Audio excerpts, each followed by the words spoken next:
here today with Kevin Stoker. He is the director of Greenspun School of Journalism and Media Studies. He's going to talk about what led him to go back to get an education, get more of an education, get a master's degree, and end up getting a doctorate degree, and then leading into a lifetime of academia.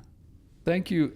Thank you. I really appreciate the time. I love talking about education. I love talking about how to evolve through a career and find your niche. So I thought I would take a different role this time, take different perspective. Sure. Perspective and talk about your education. Okay. Because you went back to school pretty late in your life. I did. Yeah. How old were you when you went back 32 to school? When I went back to school. 32 years old, but you already had 4 kids too. 3 kids. Oh, 3 kids. 3 kids. The last one came. He was our postgraduate school baby, essentially. So had you already finished your undergraduate degree, and then at some point decided, okay, I need to go back and get? So what happened was I got my degree and then went to work for a newspaper in Oklahoma. And I spent a year there as a sports editor on a small newspaper covering high school football and high school sports. It's Oklahoma, so it's big. Football's big over there. Oh, yeah, it was huge. In fact, the team I covered went 15-0 and won the state championship. Okay. So it was quite a season, and I was able to do a lot of good reporting. And then it was kind of an interesting story. A lady got divorced who was working with my wife at the bank. So, see, this is a small town, so the newspaper put us up in an apartment complex that they owned. And it was during the oil boom, and you could not find a place to live. So it was good that they did that.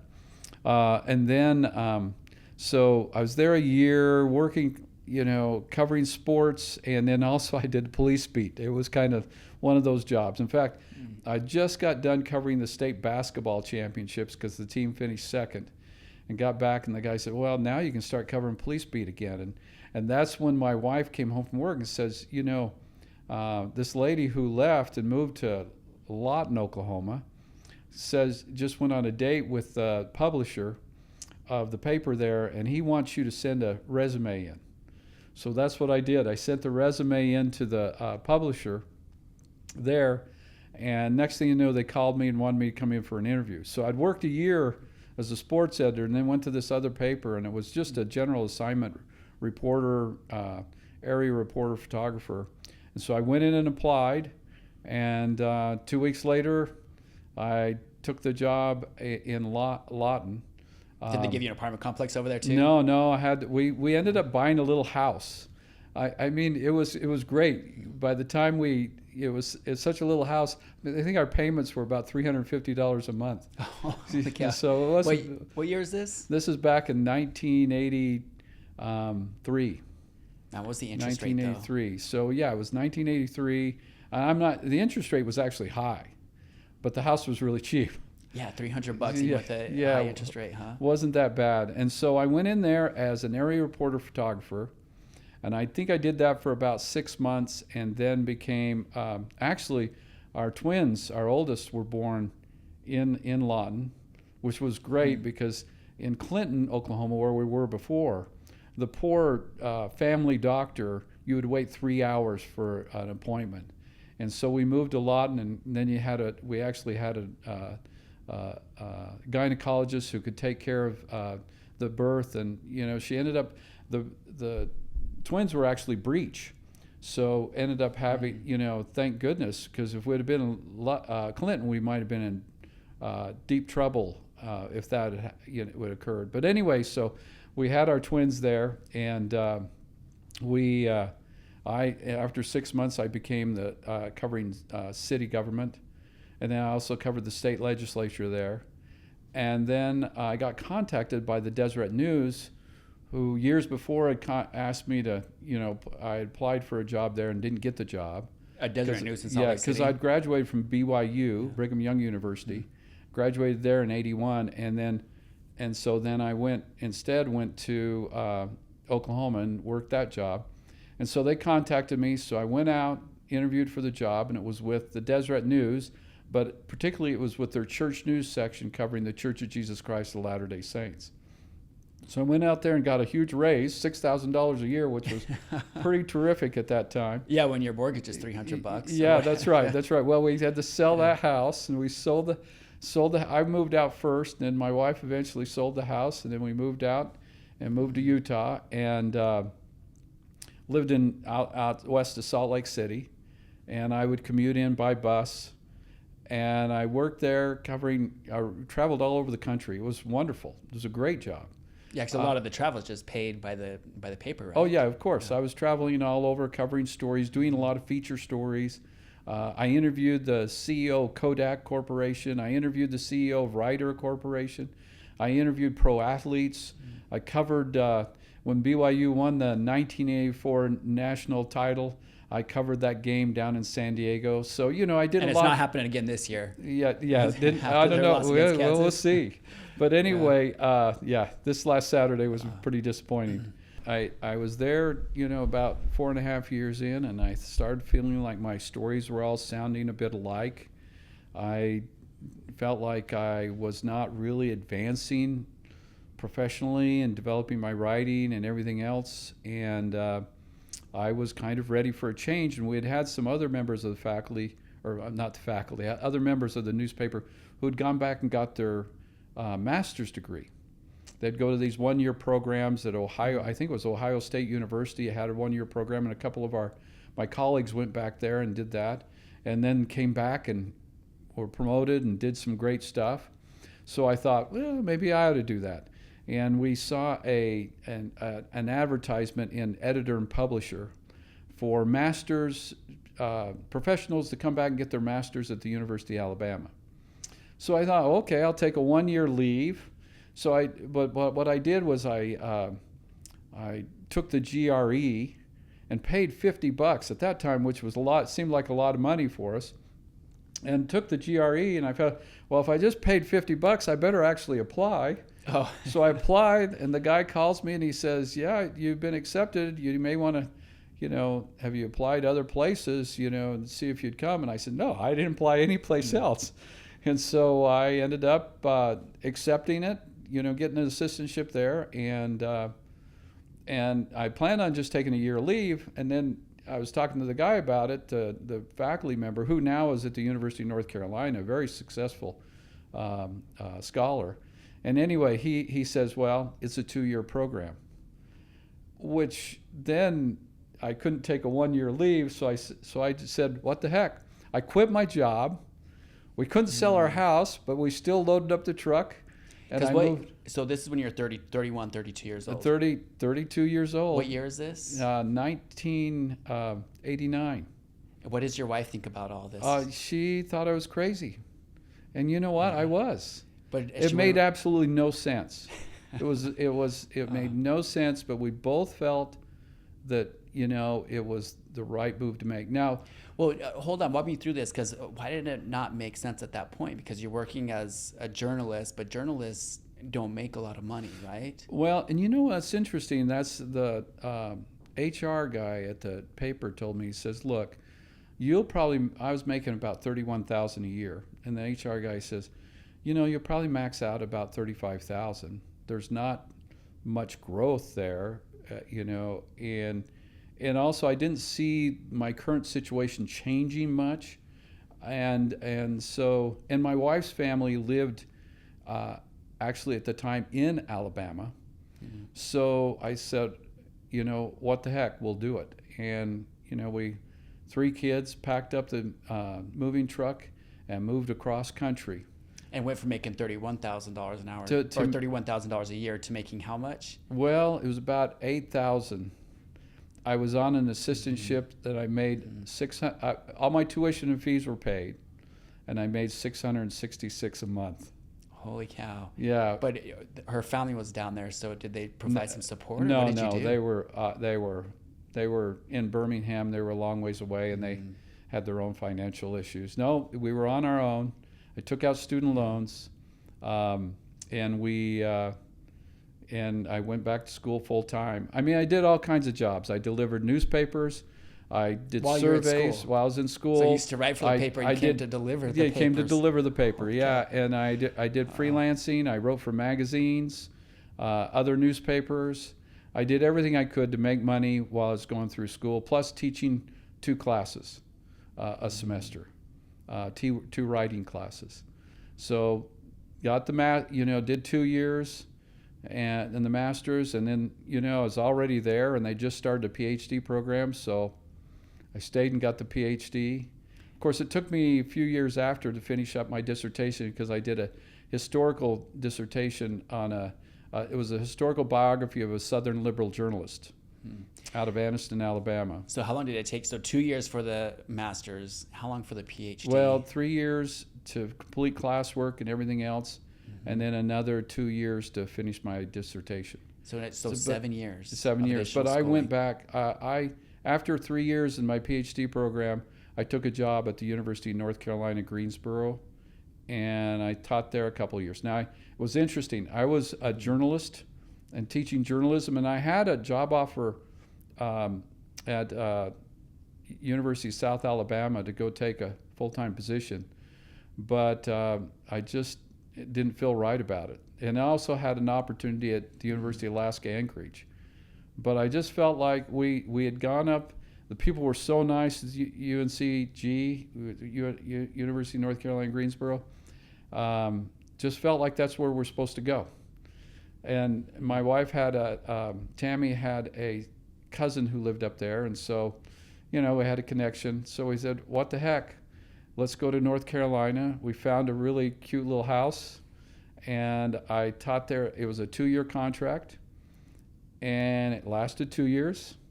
I didn't get the regular position, which was the best thing that ever happened to me. So, let's walk back a little bit. So you go to school at 32, 37, you're done. You got your dissertation that you're working on. You go up to North Carolina for a couple of years. Now you're 39. Yeah, now 39. Now you've got 4 kids. Now I got 4 kids. Yeah, we had another kid in North Carolina. And now, what's the next step? At 39, you've got the doctorate in your hand now, and no, I didn't have my PhD done. I didn't have my dissertation done, so I still had to. Yeah. I was still wrapping that up. I was pretty close. You get it done, and then you go through all the, bureaucratic stuff, and then finally you graduate. So, so I graduated in 1998. I was 41. When I officially graduated with my PhD. When you finally finished school. Finished school. I'd finished school earlier the year before. I finished the dissertation back in the fall, but by the time you went through all the stuff, it was too late to graduate in the fall, so I graduated in the spring. What does your wife think? 9 years. Well, let me gone all over the place. let me explain. So if you really want to hear how bad that was, so I was making $31,000 a year at the Deseret News in Salt Lake City. And I took the job I took in after finishing 5 years of school, master's, PhD work, was at $31,000 a year, or $33,000 a year. And you got student loans. And I got student loans. And my wife says, "How does this math work? We are only making $2,000 more than we were making 5 years ago, and now you have all this education," and it just didn't work. But fortunately, because I was only in a 2-year contract and it ended, and I'd done, I was learning to be a faculty member, because making the transition from being a journalist, in which you're constantly asking questions, looking to uncover things and find out, write about things as straightforward as possible, and also to kind of voice your opinion and be very honest about where you stand on things. To being an academic without, in a temporary position, and you still think you can get away with all those things you got away with as a journalist, and then realize it costs you a position. I didn't get the full-time position there. But it was the best thing that ever happened to me, because I really learned to be an academic based on that experience. So I then took a job, the last job available, late in the game, with Georgia Southern University, and went down there. And now what you need to know is I went to UNC Greensboro because somebody fell through that they had wanted to hire. And I was kind of last minute hire, but I was hired to teach public relations. I had studied public relations before, but my career had been in journalism. But I came and I learned public relations, essentially, and taught public relations. And then I was hired at Georgia Southern to teach public relations.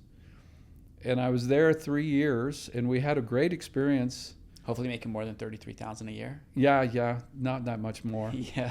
Just a little bit, probably 37 or 38. It wasn't making killer money. Maybe it was 40. I don't know. It was probably around there somewhere.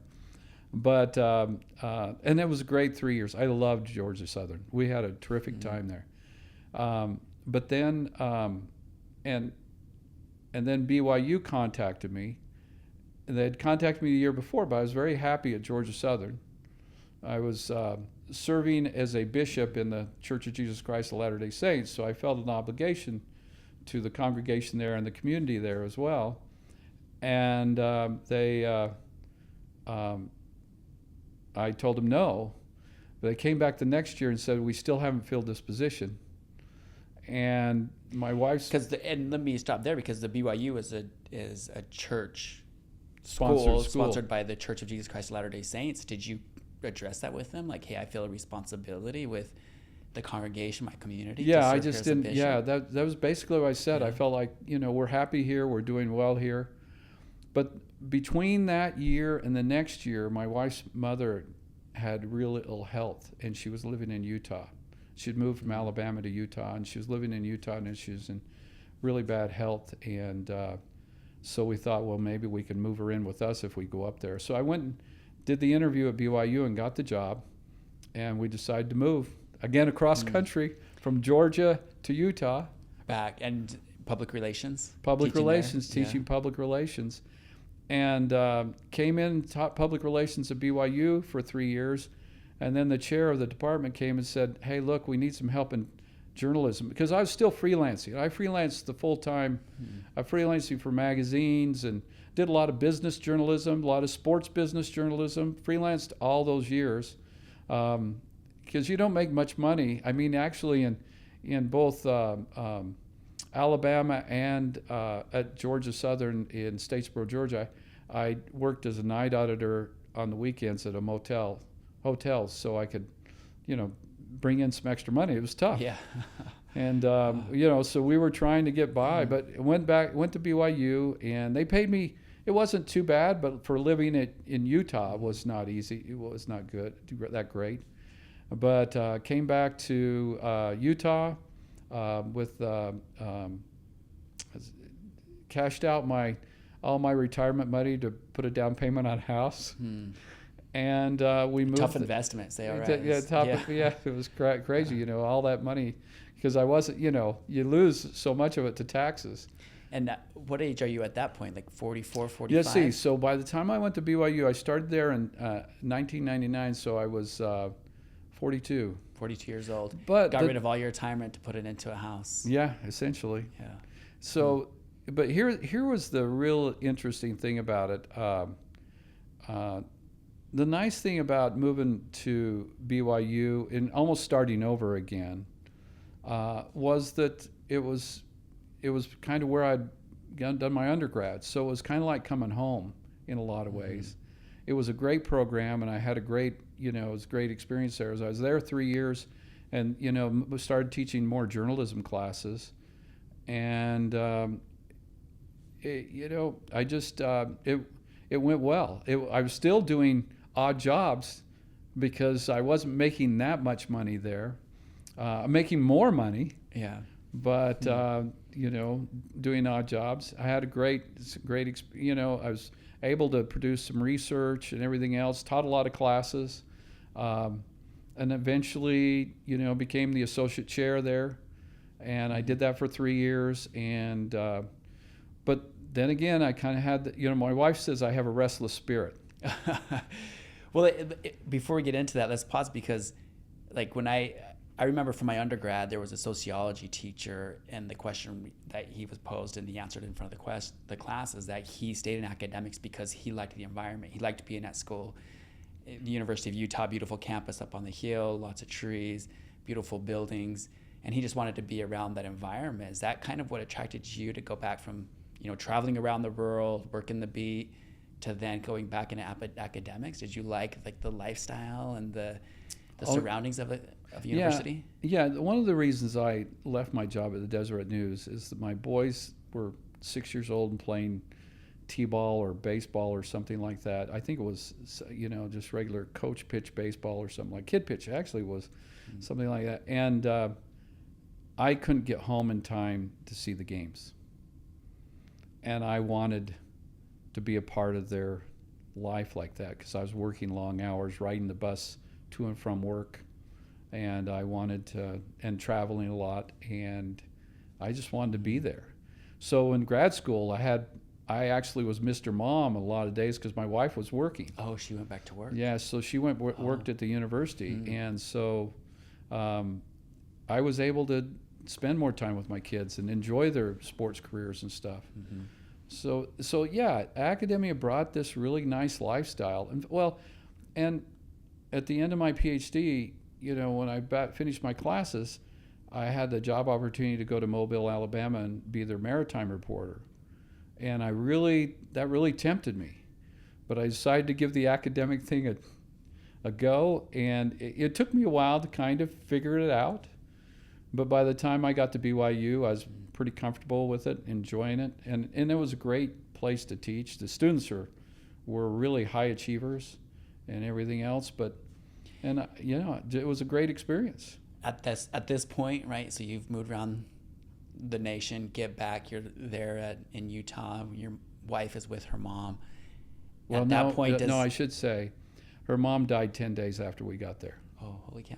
But at least you were able to be there. But we were able. Yeah. She was able to be there for the last 10 days of her life, essentially. Pretty good timing. Yeah, it was good timing. At that point, so every time we hit things at the right time. I hit Alabama when they had the best faculty gathered together for the PhD program. These other universities I went to, there were good experiences, good learning experiences, and hit BYU at a good time as well. Entered with a bunch of good colleagues, and we really got excited about research and a lot of great opportunities. At what point did Tammy finally buy in and say, okay, this was the right decision? Well, or has she? She wasn't necessarily that excited about it was tough. Alabama was tough. There was no doubt about it. She went back to work. The kids, I'd pick them up, and take them to school and do all this stuff because I had a more flexible schedule. And but she loved Greensboro, North Carolina, where we lived. She loved Statesboro, Georgia, where we lived. But each time, she seemed to feel, each time when I kind of got the bug, and she said, I have a restless spirit, and to some extent I did. And but each time she felt like it was the right thing to do too. And so every move we made it. But she said, this Utah's the last move we're going to make. No more. You're going to stay there. Yeah, we're staying there permanently. And what year? This is 1999? 99. And then, I'd served as associate chair, and I was and there was no real benefit to serving in administration at BYU. I was making $2,500 extra a year to be the associate chair. Ouch. And that was all covering the additional work. Yeah, tons of additional work, and especially in the summer. And so I got a note from a friend at Texas Tech University that they had some job openings that they wanted me if I was interested. And so I applied. I applied late. A couple of days later, they called me up and asked for a phone interview. And then in January, I was off to interview at Texas Tech University for a position as an associate dean. And that worked out. It was interesting. We were just debating whether to go, and we were out to breakfast. My colleague who was the chair, who I'd gone to grad school with and everything else, he was able to get some money to try to match my pay and everything. But and Tammy said to me at breakfast, she says, well, I'd be sad if we didn't go, because they'd flown us both out to Texas Tech, both me and Tammy. They must have known exactly what they needed to do. And they sold her during that visit. They showed her what it's going to be like there at the campus. Yeah, I don't know. It's just we felt good about it. We're ready.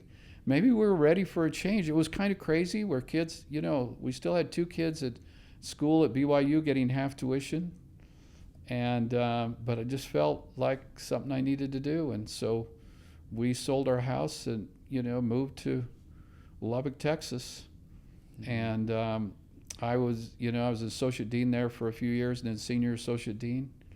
And kind of came to the point, been there 8 years, and kind of felt like I'd kind of gone as far as I was going to go there.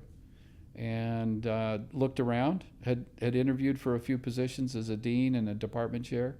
And I saw the position open at UNLV. I always thought it'd be an interesting position. Living in Vegas, or no, just teaching at UNLV. I'd always thought this was an interesting job because Hank Greenspun School of Journalism Media Studies is a named school, and we were. The funny thing is, my boys and I were already coming out for the WCC tournament to watch basketball, and I applied for the job, and they contacted me, and they wanted me that very same weekend. So basically covered my stay at the hotel. And I interviewed and felt good about it, and they offered me the position, and I came out in 2017. I've been here, this is my 8th year. We just had our 10-year review. It came back very positive for our school. So things are going really well. Yeah, and you accumulated a lot of books over the years and just continue to bring the books with you. Oh yeah, that's right. Traveling with all those books. Too many books. You had to learn to give some up. But my research areas, I do media ethics, a lot of public relations ethics, and some journalism ethics. And also I do history, media history, journalism history, and some PR history as well. And so I have a lot of, the books I keep are typically about media history, journalism history, and the other ones are about literary journalism, long-form journalism, because I enjoy teaching that as well. So looking back, right, so you're 32, you decide, I'm going to go back to school, make that jump. And there, it sounds like you had to convince your wife to make that jump. Yeah. But it was the right jump, right? I mean, looking back, you would have maxed out at some level in journalism. Well, a lot of the guys I knew ended up being laid off. So, yeah, and I don't think I would have been in danger of being laid off in the position I was. But honestly, I was kind of miserable. I mean, I loved when I traveled and interviewed people and did that. But back at the office, it was kind of tedious, and I just didn't feel like I was growing.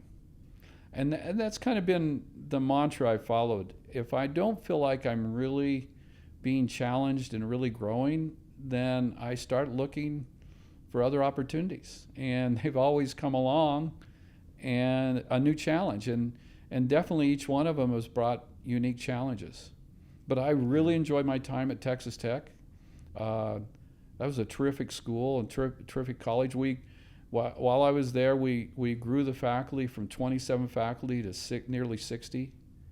So we did, there were a lot of good things that we were doing, and I was a part of that, and it was a lot of fun. Yeah, and going back to education, I preach it a lot at home with my kids, and even people that I run into. Like, I really think education is important as long as you have a direction. I think if people just go to college just for the purpose of going to college, I don't see really any benefit of that. But if you have a goal to get into some type of professional degree, then it makes sense. And it doesn't matter where you're at in your life. I think even if you're older and at an older time in your life, you have kids, and you think, all right, I'm already in my mid-30s, I'm already in my 40s, it's not worth going back to school. Well, I took one of my faculty members to lunch today. He went back in his 40s to get his PhD. Mm-hmm. And, he's started a new career. I don't know if we should ever look at a career that just because you're doing something when you get out of your undergrad or whatever, that's what you're going to do your whole life. In fact, most people these days have to expect that they're going to be switching careers multiple times. The key for our students right now is when they graduate is to be adaptable. So I don't necessarily completely agree that if you get an education, you need to have some direction. In fact, most students change their major multiple times. I think the real key is do something you find interesting, you have a passion for, and get the degree.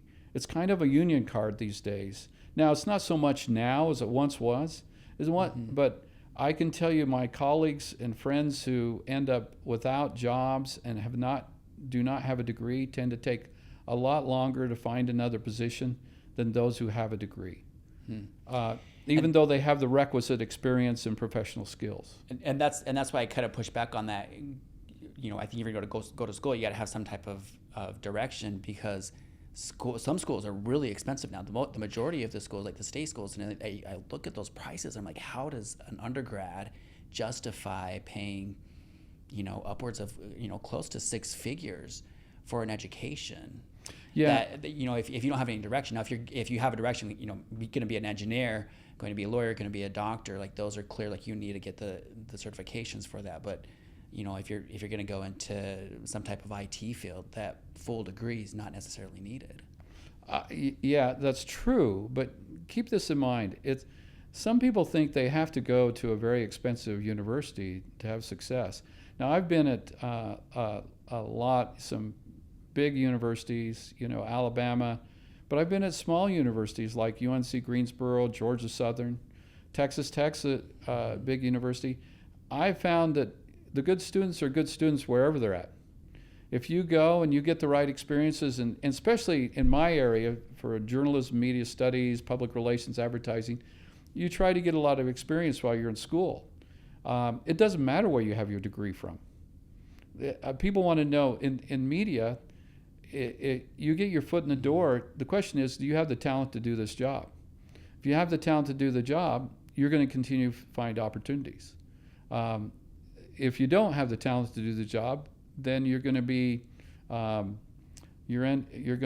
up being out of the field pretty quickly. But you know, and traditionally you start out at a lower wage, but talent really rises to the top, and you look for opportunities and take advantage of those opportunities, and they come, and the money comes with that. It's not always easy, but at least in this field. Really, we want to know that you can do the job. We want to know that you have the requisite skills, or that you can learn those skills. I mean, that's one of the things about why I think a lot of employers prefer somebody who has a degree, because they've learned to learn. Yeah, you hire someone with a degree, you see when they come in, their adaptability, right? They're coming in, they can learn much quicker. When there's changes within the system, they adapt much quicker to those as well. Right, they jump on board if there's, you know, some type of change. They're more willing to do that, right? Yeah, I guess you do see that with people with the education, but then, you know, I guess coming back to the value of it, looking at some of those smaller schools, community, maybe even a community college where. Oh yeah, and regional schools and schools. UNLV is an R1 university, but still a very reasonable place to get your education. It's as much about making connections, learning, taking advantage of opportunities to learn the skills, serving internships and things of that nature. Those are the keys, and you know. Yeah, I 100% agree with that. When I've been a part of a mentorship program at UNLV ever since I was in school, so going on over 15 years, and one thing that I've tried to tell the students that I'm a mentor for is, like, your grades are important, but not as important as the relationships that you develop with your classmates.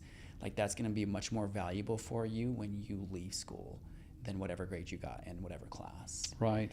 And so how do you foster those relationships in a university environment, right, where it can be competitive, where you're in a class that's kind of competitive? How do you teach your students to develop those relationships? I can give you a good example.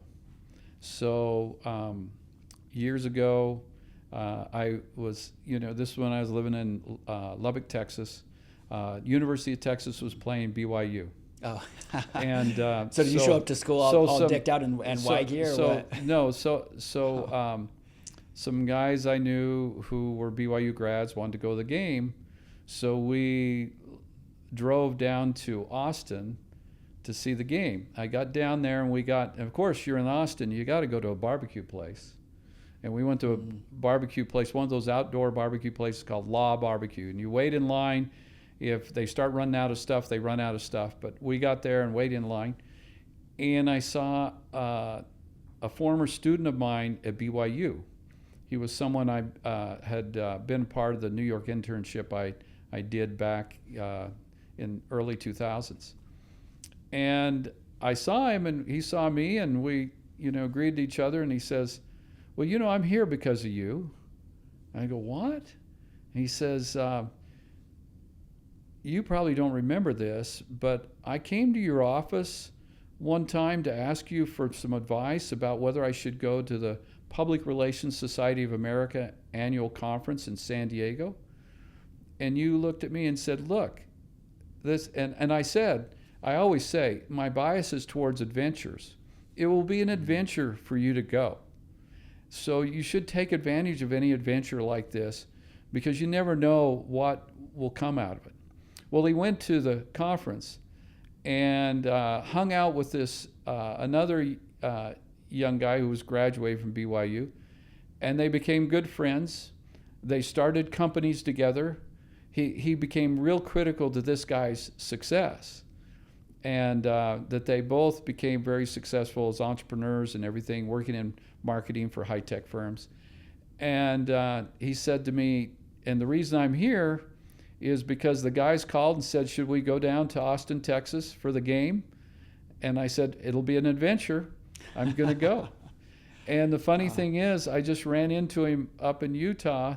We were at the same restaurant, and he says he came over and he says, "Can I give you a hug?" He says, "It still had an impact. I'm always looking for a good adventure to take advantage of." Anyway, but you see that this is, your question was more along the lines, how do you prepare students and teach students like this? Well, I tell them to take advantage of any opportunity that they have, and don't be afraid to take risks.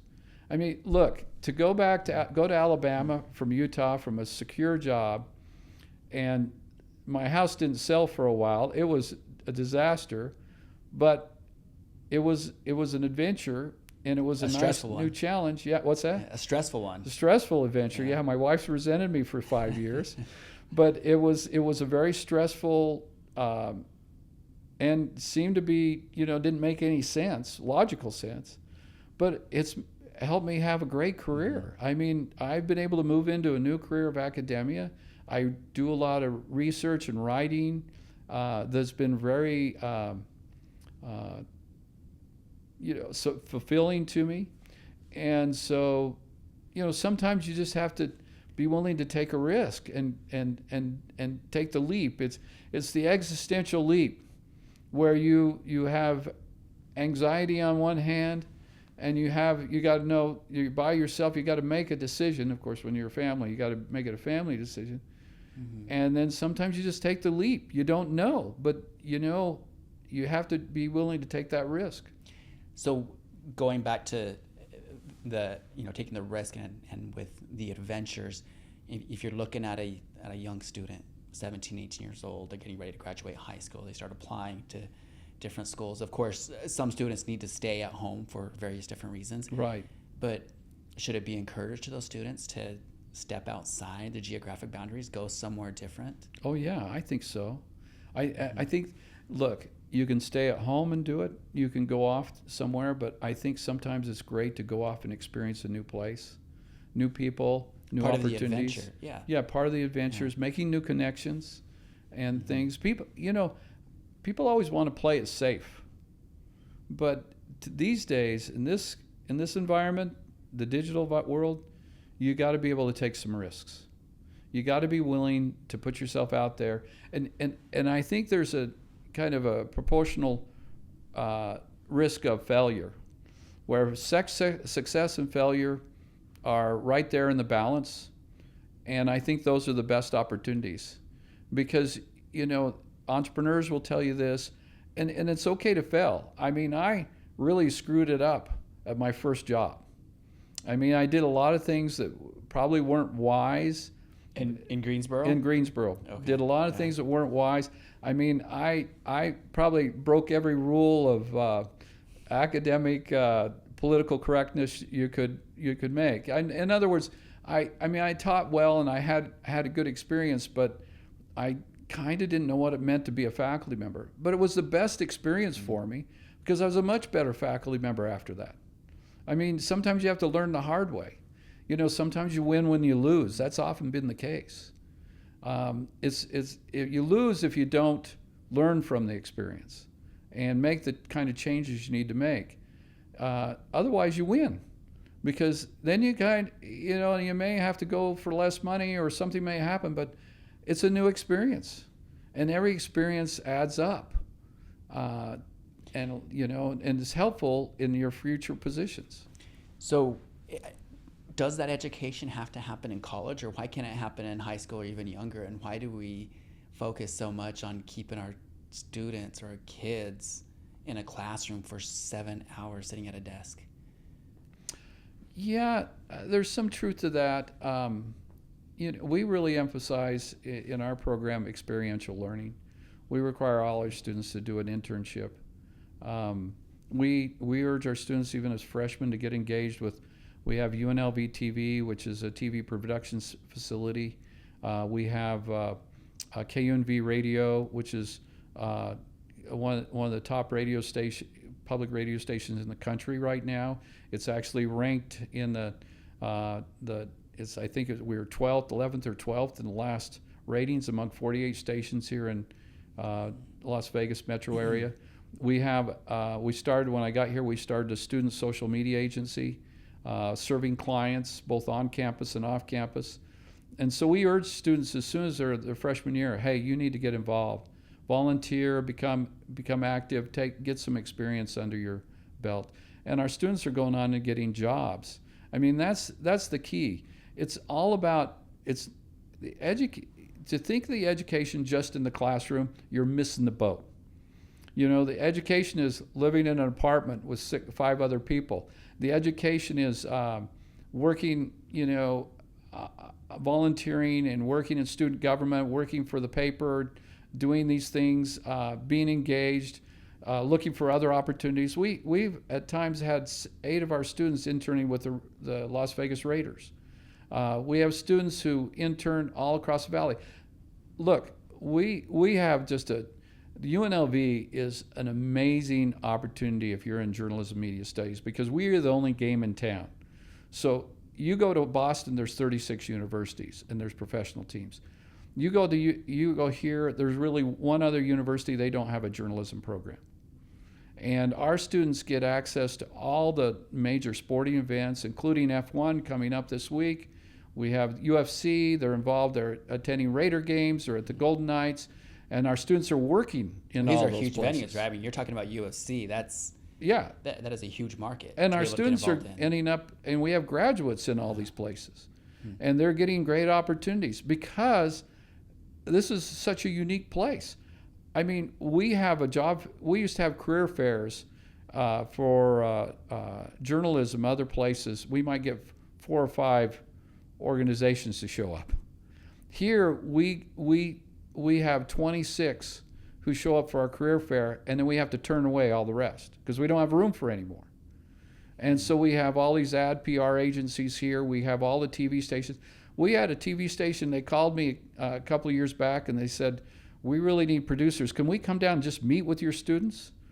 They hired one of our students. He's now an executive producer for them.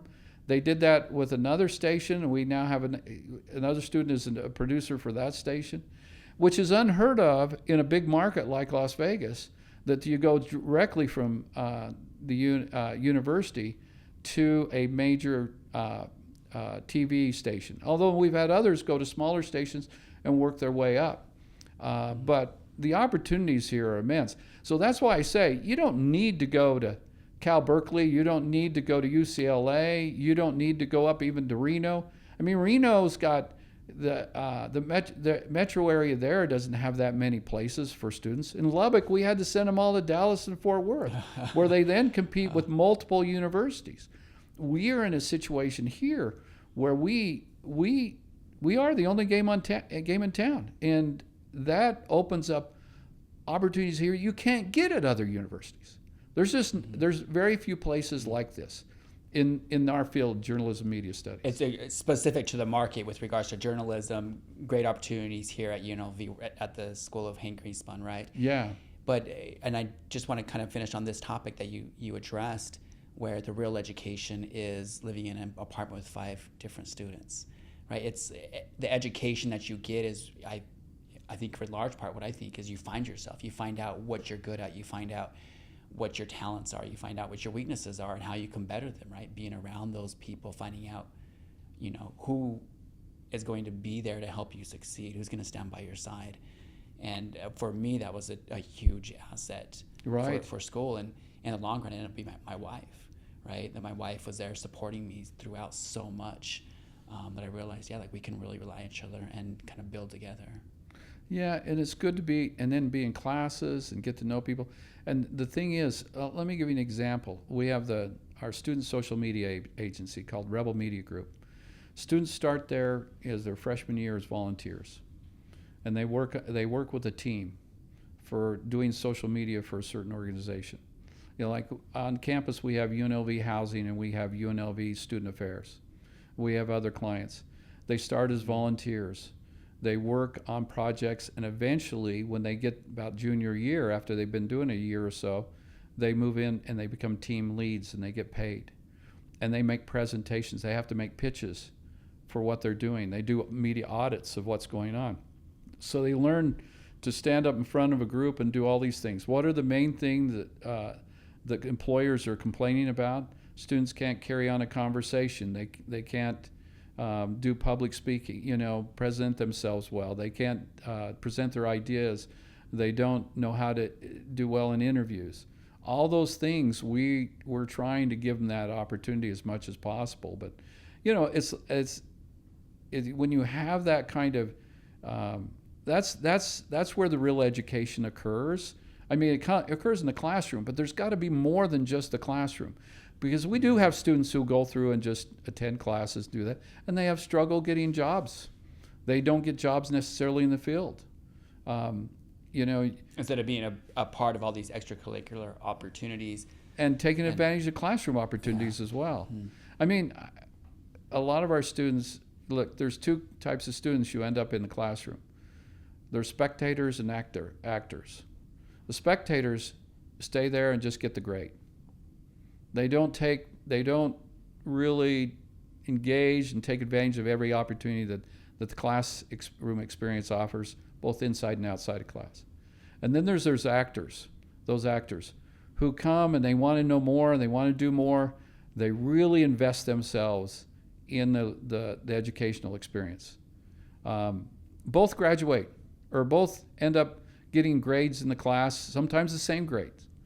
But one's really taken advantage of that opportunity and the other really hasn't. So, and I think that's true about all of us. Sometimes we're spectators, sometimes we're actors in our own lives. But I think the university education is best for those who are actors, who really want to get something out of it. If you're just going to get the degree, going to, please mom and dad and everything else, you'll still get through and you'll probably get a job and everything else, but you won't have the kind of experience that you could have had.